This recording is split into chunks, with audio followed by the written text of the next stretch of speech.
이번 영상에서는 국가문화예술 지원 시스템을 이용한 교부 신청과 신청 시 꿀팁을 알려드릴게요. 국가문화예술 지원 시스템은 지원 사업을 하다 보면 꼭 접하게 되는 사이트예요. 처음에는 사용이 어렵게 느껴질 수도 있지만 쓰다 보면 생각보다 금방 익숙해집니다. 지원 사업을 위해서라도 지원 시스템 사이트와 친해지는 것이 좋아요. 개인적으로 이번 사업 신청하면서 꽤 번거로웠던 부분인데요.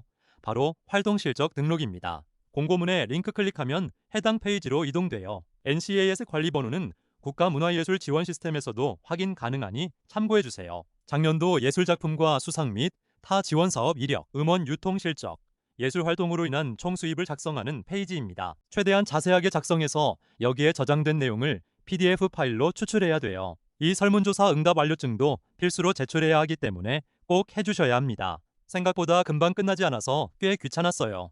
그래도 성실하게 작성해주는 게 좋을 것 같아요. 여기서도 NCAS 관리 번호가 필요해요. 이 번호를 카톡이나 메모장에 저장해두면 편합니다.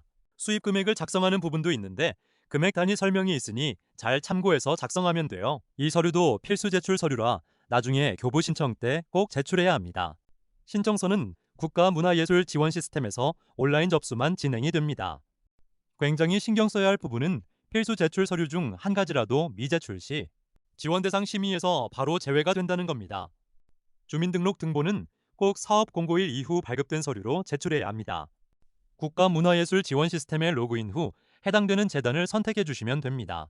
지원 신청 클릭 후 지원 관리에 신청 부분을 또 클릭해 줍니다. 여기서 관리 번호를 따로 카톡이나 메모장에 저장해 두면 나중에 응답 자료증과 활동 실적 입력할 때 편하게 사용할 수 있습니다. 처음 사업 신청 단계에서는 1, 2, 6단계만 작성해 줍니다.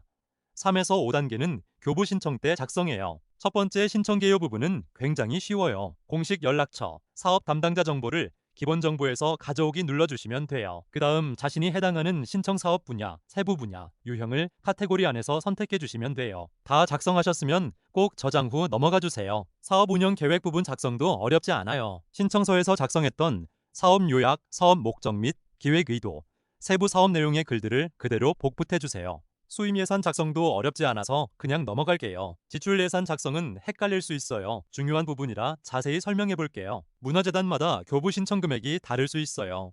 제가 소속된 대전문화재단은 지원금 900만 원을 한 번에 교부하지 못해 1차, 2차로 나눠 교부한다고 했어요. 교부금 신청 한도액은 첫 회차 교부금에 해당되는 금액이에요. 아래 행추가를 클릭하여 지원금 항목을 선택해주고 산출 근거를 작성해야 돼요. 행추가 후 삭제를 원하면 행추가 옆에 행 삭제를 클릭하여 삭제해주세요. 우측 하단 삭제를 눌러버리면 신청서가 삭제되니 조심해주세요. 내가 사업을 하면서 지원금이 사용될 항목들을 선택해주고 그 옆에 자세한 산출 근거 내용을 작성해주면 돼요. 근데 이런 식으로 지원금을 하나의 항목에 다 산출하면 근거가 없어 보이고 교부 통과가 안 될 수 있으니 산출 근거가 타당해 보이게 작성해줘야 합니다. 내가 사업 진행 시 자부담을 할 예정이 아니면 지출 총금액과 보조금 결정액이 동일해야 돼요. 그리고 금외 보조금 신청액 항목들의 합은 각 문화재단에서 진행하는 교부 금액이랑 일치해야 돼요. 작성이 끝났으면 꼭 저장 후 넘어가 주세요.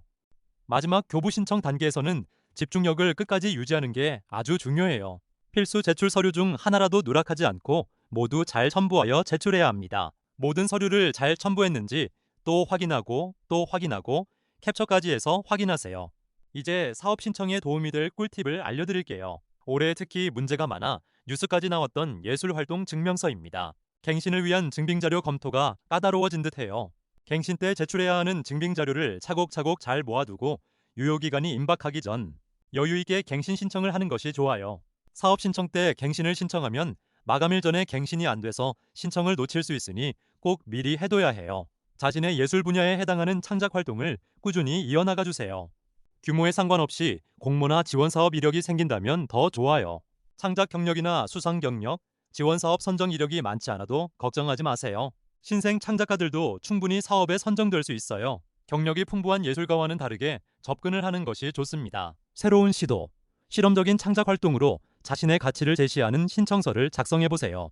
작품 발표나 전시, 발매 등 결과물 후속 활동에 초점을 두기보다는 창작 활동 자체를 중심으로 신청서를 작성해요. 창작 과정이 합리적이고 논리적이고 투자 가치가 보인다면 충분히 선정될 수 있어요.